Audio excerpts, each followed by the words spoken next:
यह कहानी महाभारत से ली गई है।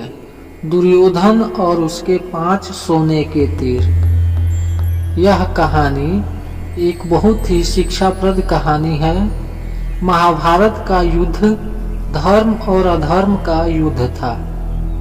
कृष्ण पांडवों के पक्ष से थे, परंतु उन्होंने युद्ध में शस्त्र नहीं उठाने का निर्णय लिया था। वहीं श्री कृष्ण की नारायणी सेना कौरवों की ओर से लड़ रही थी। युद्ध में कभी कौरवों का तो कभी पांडवों का पलड़ा भारी लगता। महाभारत के युद्ध में कुरुक्षेत्र की रणभूमि पर श्री कृष्ण ने प्रत्यक्ष रूप से शस्त्र नहीं उठाए, लेकिन अर्जुन का सारथी बनकर श्री कृष्ण युद्ध भूमि में अर्जुन का मार्गदर्शन करते रहे। द्रौपदी के भाई धृष्टद्युम्न पांडवों के सेनापति थे।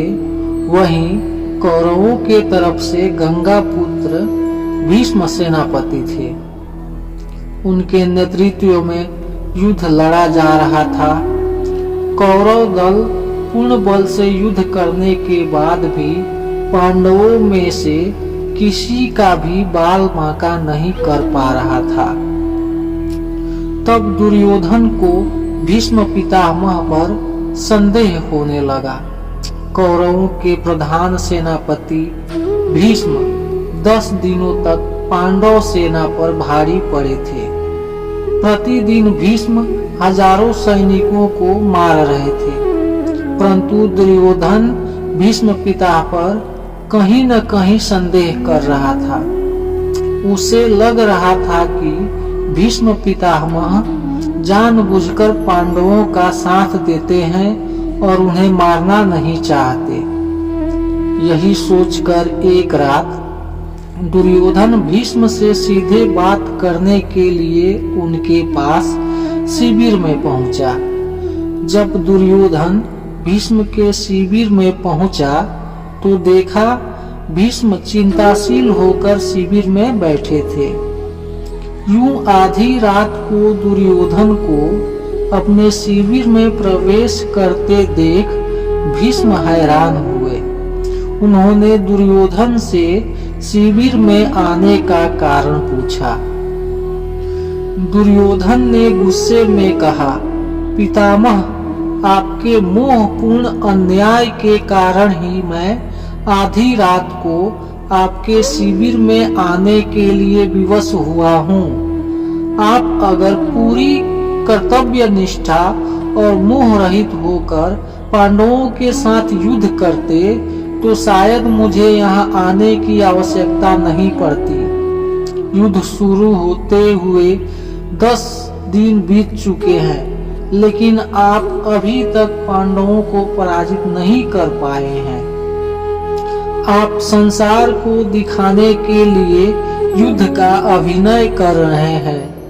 आपको आज भी पांडवों से प्रति प्रेम करते हैं और आप मेरे सेनापति होते हुए भी पांडवों को युद्ध जीतते देखना चाहते हैं। अपने बारे में दुर्योधन के मुख से ऐसी बात सुनकर पितामह भीष्म बहुत दुखी हुए।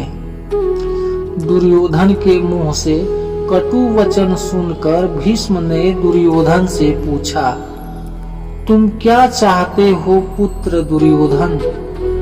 दुर्योधन ने कहा, पांडवों की मृत्यु और इसके लिए आपको अपनी दिव्य शक्तियों का प्रयोग करना होगा।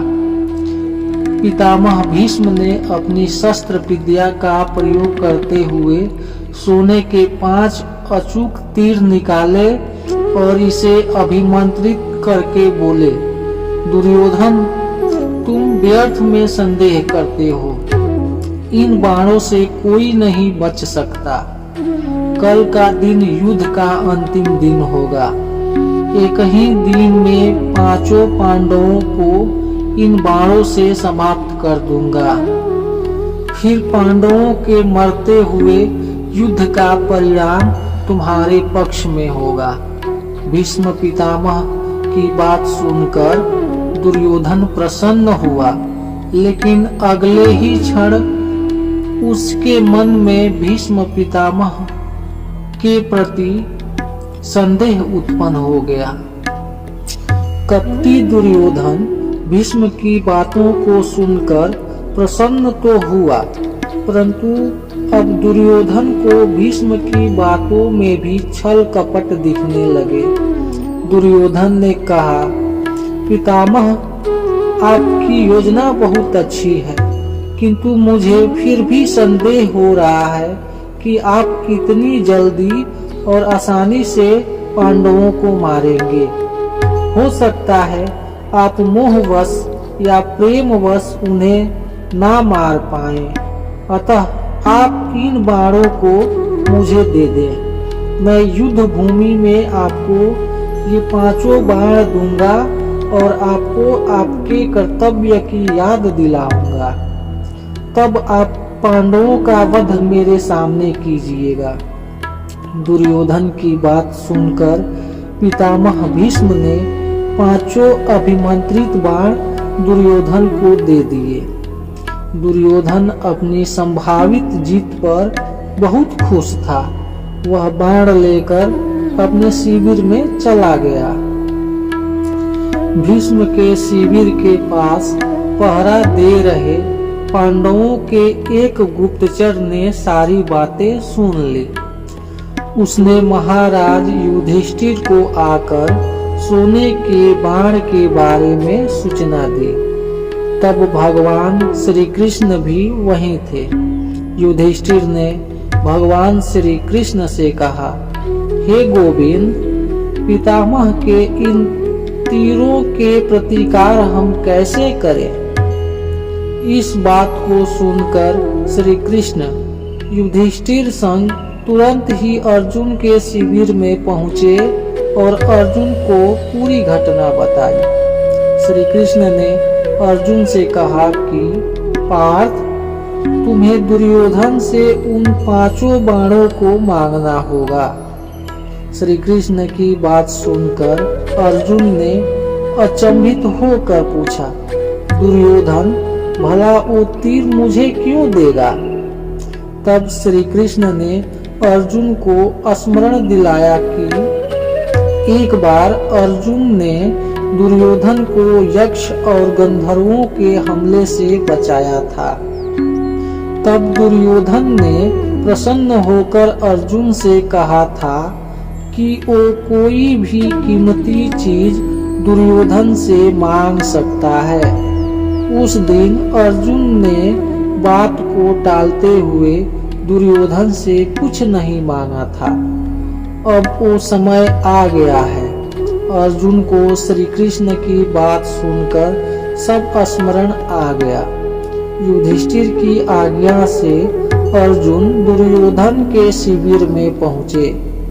दुर्योधन अचानक अर्जुन को अपने शिविर में देखकर सशंकित हुआ। अपनी शंका को छुपाते हुए जोर जोर से हंसते हुए दुर्योधन ने अर्जुन से कहा, आओ अर्जुन आओ, क्षमा मांगने आए हो क्या? तुम्हारे प्रिय पितामह ने जो तुम्हारी सेना के साथ किया उससे भयभीत हो क्या? इस रात्रि में आने का क्या कारण है? बताओ, क्या सहायता मांगने आए हो? अर्जुन ने कहा, भ्राता दुर्योधन, प्राणिपाद सही समझा। मैं आपसे याचना करने ही आया हूँ, परंतु मेरे मांगने से पहले ही आप उसे देने के लिए विवश है। दुर्योधन हंसता हुआ बोला, मैं विवश हूँ अर्जुन। याचक विवश होता है, दाता नहीं। परंतु कोई बात नहीं, अबोध अर्जुन, तुम मांगो। अर्जुन ने दुर्योधन से वह 5 बाण मांगे, लेकिन दुर्योधन ने अर्जुन को मना कर दिया।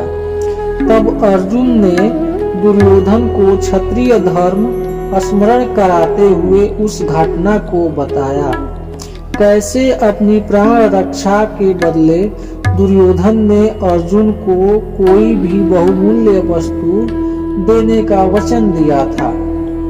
दुर्योधन ने अर्जुन से कहा, तुम कुछ और मांग लो, मैं यह नहीं दे सकता। तब अर्जुन ने कहा, यदि आप अपने वचन को पूरा नहीं करना चाहते तो कोई बात नहीं भ्राता। अब आपके पास कुछ बहुमूल्य है भी तो नहीं जो मांगा जाए।